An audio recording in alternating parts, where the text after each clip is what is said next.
mich auf. Nou, everyone see it as nach ich nicht viel was.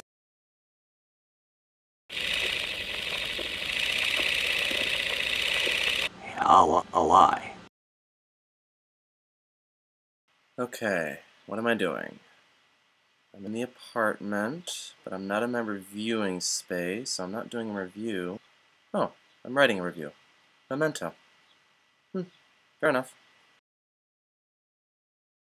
Nolan films are not for everyone. His style of storytelling does open the door for a lot of plot holes and continuity errors, which might bother some people, and I'll admit that the films do make your brain hurt a little bit, and you might not be as into films like that. But if you do like these types of movies, and believe me, I do, and you don't mind watching these movies 2, 3, 14 times in order to get everything, then Memento is definitely a film for you. It's a classic example of Nolan's style, and on the worth meter, it gets a solid worth owning. Thanks for joining me, and remember, what you remember might be a lie.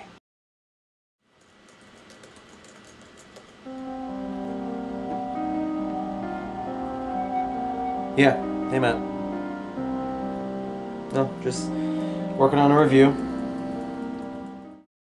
I mentioned in my Inception review, if you can remember back that far, that Nolan has a unique talent for making films that are both flashy and substantial, that are both fast-paced and action-packed, but also very, very smart, which some would see as a contradiction. He's able to make the typical movie-going audience actually sit still and watch a really intelligent and thought-provoking film and actually think about the concepts that he brings to light. In fact, they want to see it multiple times. I'll admit that there are a lot of aspects of this film, and other Nolan films, that left me confused after the first viewing. You really need to see his movies multiple times in order to get everything, but the point is, you want to see them multiple times. You want to figure everything out and watch all the puzzle pieces come together and feel really, really smart for having done so.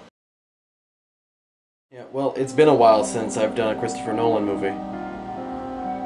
While I'm watching the Inception review, I'm wondering if I don't want to do something similar to what I did with that. You know, the whole make the genre of the movie the genre of the review, like Roger Rabbit, that sort of thing.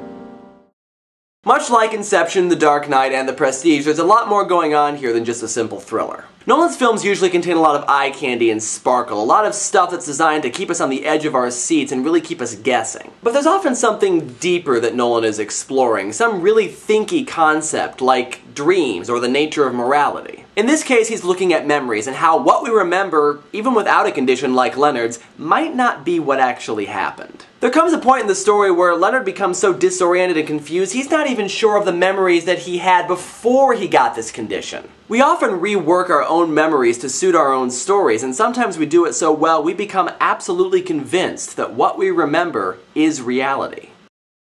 Well, the synopsis is one of the harder parts, really. Well, yeah, think about it. I mean, you don't want the review to be entirely the synopsis, but you gotta talk about what's going on in the movie, and so where do you draw the line between too much synopsis and not enough? Well, sure, I mean, you can assume that everybody who's watching the review has seen it, but well, spoilers is another topic. As you can imagine, Leonard's condition makes him pretty easy to manipulate, and one of the big plot twists in the film is who is manipulating Leonard's condition for his or her own devices. We start to learn that even though things seem certain in the beginning, the guy that Leonard catches seems to really be the guy who killed his wife, there can be no certainties with this condition. Much like Inception, The Dark Knight, and The Prestige, there's a lot more going on here than just a simple thriller. Yeah, listen, I don't think I'm even gonna go there. No, I just, you know, we did it for Roger Rabbit, I did it 2 years ago for Inception, I just think it's overused. I think I'm just gonna do a straight-up review. I think that some people will appreciate it. Yeah, no gags whatsoever, we're just gonna leave them all out. Unfortunately, it's hard to talk about the plot at all without giving a whole bunch of stuff away. But as you can imagine, there are a lot more twists than there would be if we were just watching the scenes in the right order, and it gets really confusing after a while. I mean, honestly, Inception was pretty easy to follow compared to this. But it makes sense in a way because, as is explained early on in the film, Leonard is essentially living his life backwards. He knows what he's going to do next, and he knows what he's doing right in the moment, but he doesn't remember the past. So characters that he's already met and conversed with several times he doesn't recognize, just as we don't recognize them when we first see them. We are, in that sense, experiencing the story in much the same way that Leonard is. As you can imagine, Leonard's condition makes him pretty easy to manipulate. Well, sure, it's especially hard for a Christopher Nolan movie because how can you not talk about spoilers if you're really going to talk deeply about the movie? Well, especially with something like Memento where plot twists are everywhere. I'm going to try, but, I mean, I make no promises. No, I'm not going to put a spoiler warning in. You know what? I'm going to assume that if someone hasn't seen the movie, they should really avoid the video. Yeah, I know people don't do that, but, you know, lesson learned.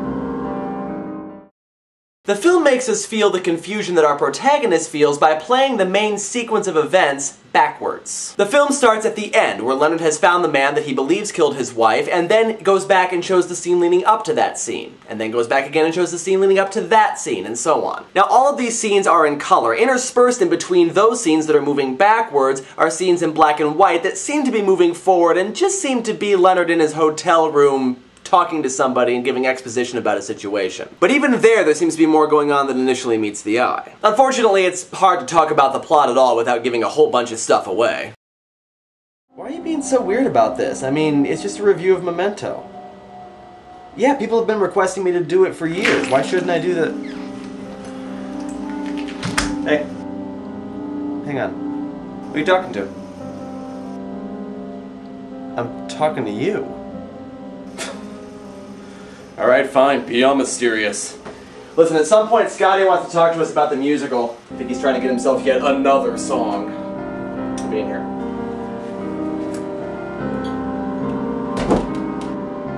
Alright, who is this?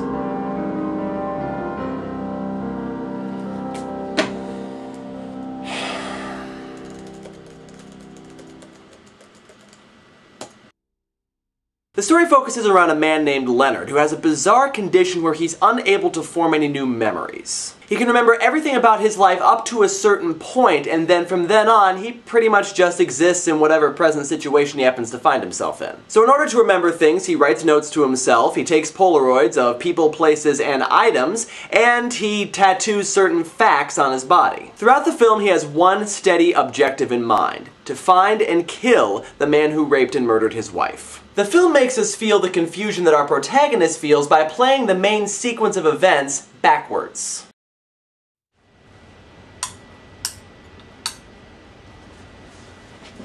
Hung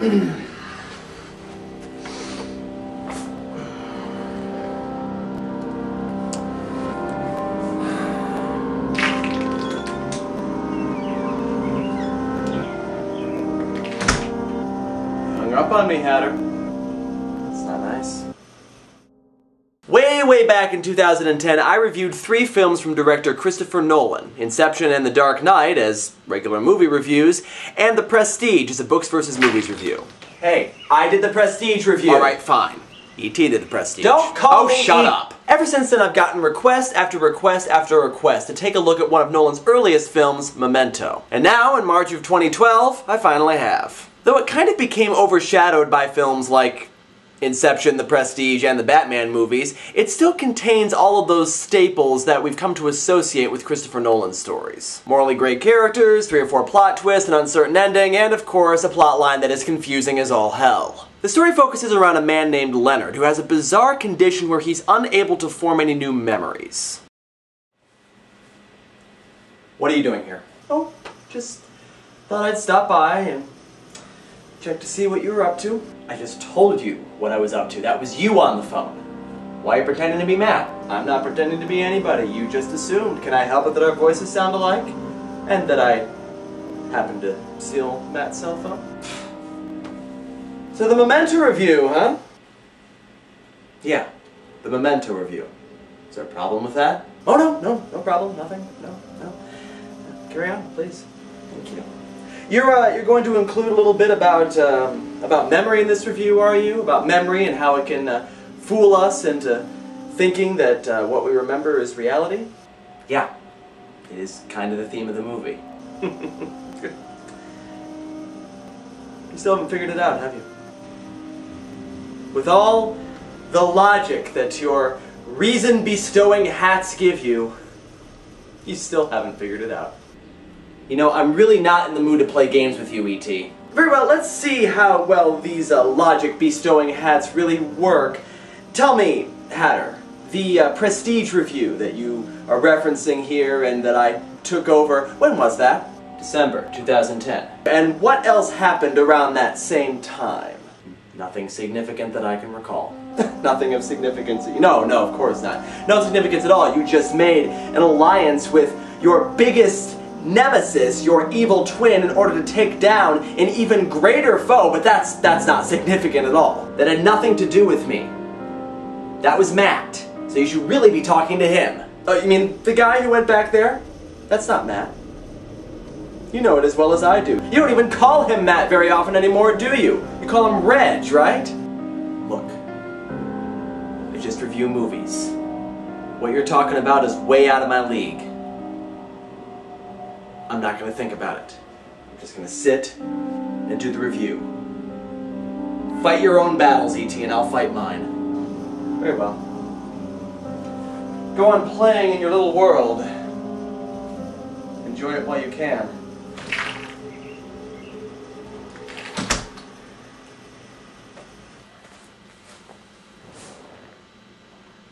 That was weird. Hello friends and neighbors, I'm the Mad Hatter, and it's been a little while since we've delved into the bizarre mind of filmmaker Christopher Nolan, so let's do a movie review. Do you follow me? Not really. Fight in here. This is the world. You're out, kid. Why is the run going? Serious. So where are you? You're in some motel room? You just wake up and you're in a motel room. There's the key. It feels like maybe it's just the first time you've been there, but perhaps you've been there for a week, 3 months. It's kind of hard to say. I don't know. It's just an anonymous room.